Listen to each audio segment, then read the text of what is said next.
Hi guys, my name is Anton. I'm a French YouTuber and I decided to create a new English channel to improve my English. On my French channel, I make horror short movies and I also created a series called My True Subscribers Horror Stories. So I decided to translate their scariest real-life stories into English and share them with you guys. So this is our first story and it was sent by Amelie. Hi Anton, I've been subscribed to you for 2 years now and I never miss any of your videos. The story I'm about to share really marked me and I want to make it clear that it's completely true. This happened a few years ago when I was in 8th grade. In my class there was a particular girl who had just arrived that year at our school. She suffered from a psychiatric disorder.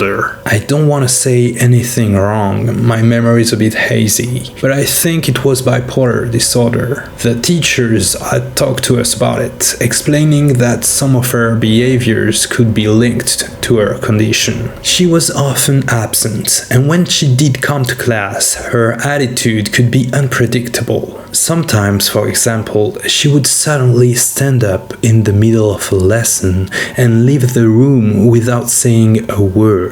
Other times, she would just stand by her desk, refusing to sit down even when the teacher asked her repeatedly. She also sometimes emptied her pencil case on the floor without giving any explanation. She was often alone. Nobody really made an effort to approach her or include her. And I have to admit, neither did I. At the time, I always hung out with my 3 friends. We spent every break together, sitting on the same bench under the shelter. It was kind of our ritual. We would sit there every day and talk about anything and everything. One day during recess, that girl came and sat on the bench right next to ours. We were surprised because she had never done that before. Usually she spent breaks alone, often in the study room, but that day she sat near us without saying a word. We just kept chatting as usual.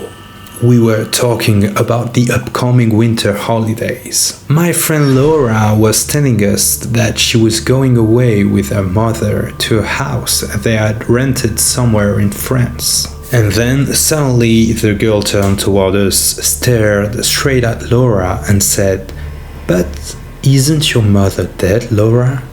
The silence that followed was instant. We looked at each other, frozen for a few seconds. Laura, a bit confused, calmly replied that no, her mother was fine.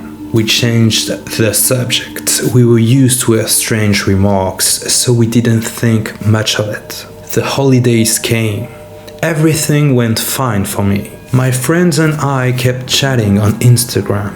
But during the second week, Laura suddenly stopped replying. Not a single word.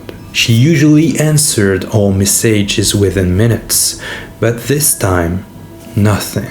We thought it was strange, but we figured maybe she was just busy, or that she didn't have any service. When school started again, she wasn't there. Still no replies to our messages.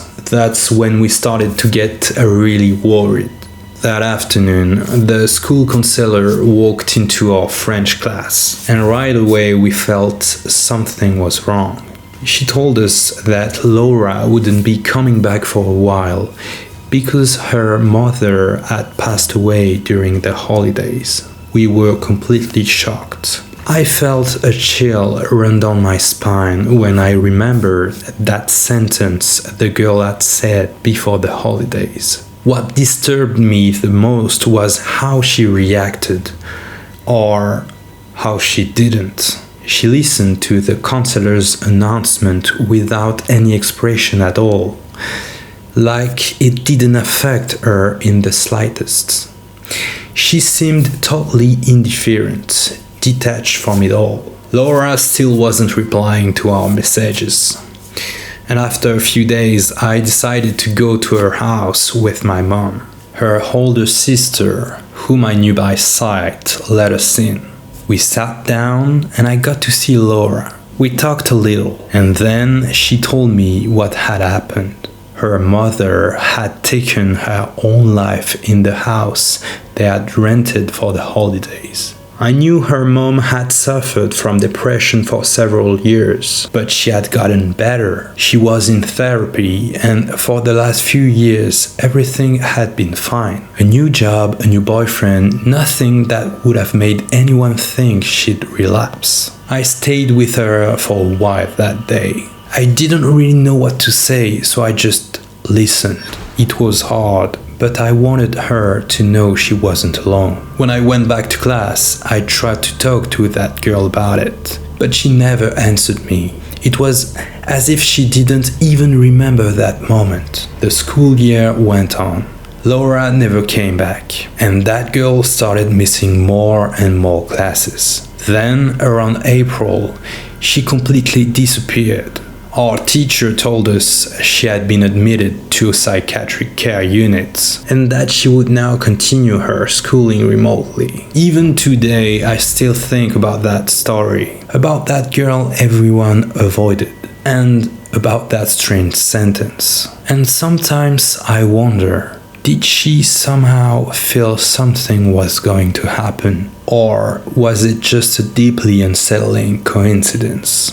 So, this is our second story, and it was sent by Idris. Good evening, Anton. My name is Idris. I saw your video about paranormal stories people have experienced, and I wanted to share mine. Right now, only 3 people know about what happened. My parents and my best friend. Even today, I still can't explain what I saw. It all goes back to 2016. We had just moved into a house in the south of France. I was really into hiking, so my mom and I decided to go for a walk in the mountains to relax after the move. After about 15 minutes of walking, we stumbled upon some ruins. An old abandoned house, but surprisingly well preserved.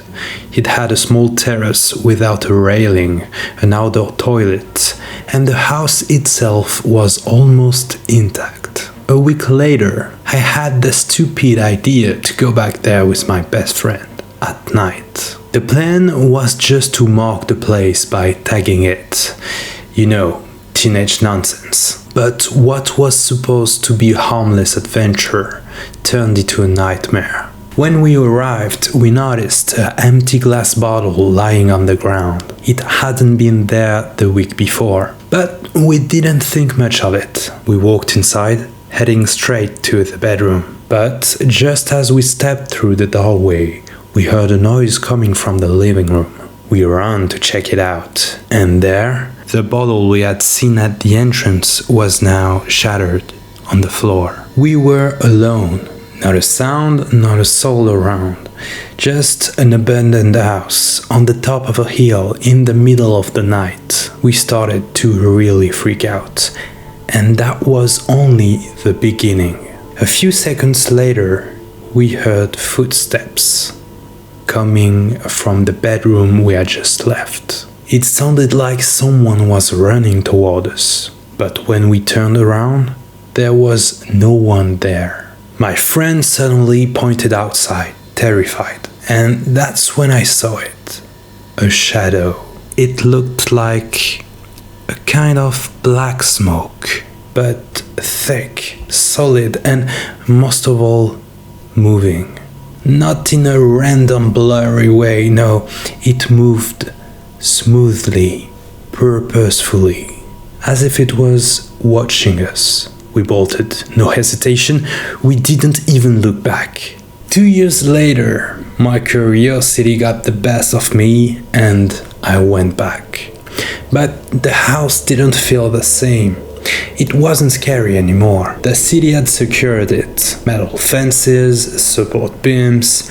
The mystery seemed sealed away inside. When I looked it up, I found out it used to be a hunter's house, which explained why it was so isolated in the hills. But there was no mention of any accident or local legend or anything unusual.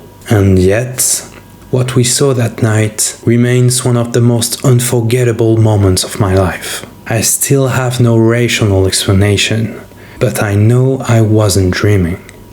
Thanks for reading. I hope my story catches your attention. Guys, it's now time for the third story of this video, and it was sent by Gopola Sangam. Hey Anton, after watching your video, I wanted to share my story. Well, actually, it's my grandmother's story. I hope you'll like it. My grandmother told me that when she was still studying architecture, she once had to go draw an old building before it was demolished. That building was an old hotel, nearly abandoned. She had to go there and spend the night in order to complete her sketches. She had already heard some local rumors, people saying a strange thing happened in that hotel. But my grandmother is a very down-to-earth person, so she didn't believe any of it. She chose a room number 313 because it offered the perfect view of the central staircase, ideal for drawings. When she entered, the atmosphere was really creepy. The room hadn't been cleaned in ages. A thick layer of dust covered every piece of furniture. The wallpaper was peeling off in patches, and it was freezing cold. Still, she turned on her lamp, placed her sketchbook on the table, and started drawing. Around 1 in the morning, as she was getting tired, she suddenly heard 3 knocks on the door. She went to open it, but no one was there. Just the empty, silent hallway. She closed the door again, thinking maybe she had imagined it. But 5 minutes later, the 3 knocks came again. A chill ran down her spine. She looked around, but once again, there was no one. That's when she decided to pack her things and leave immediately. It was only a few days later, when she opened her sketchbook again, that she discovered something terrifying. On the drawing of the staircase, there was a dark silhouette standing at the very top. Its face was blurry, almost human, but distorted, like a shadow from another world. And the strangest thing is, she had never drawn it. That's it for today, guys. I hope my accent will get better. And have a good one. Thanks.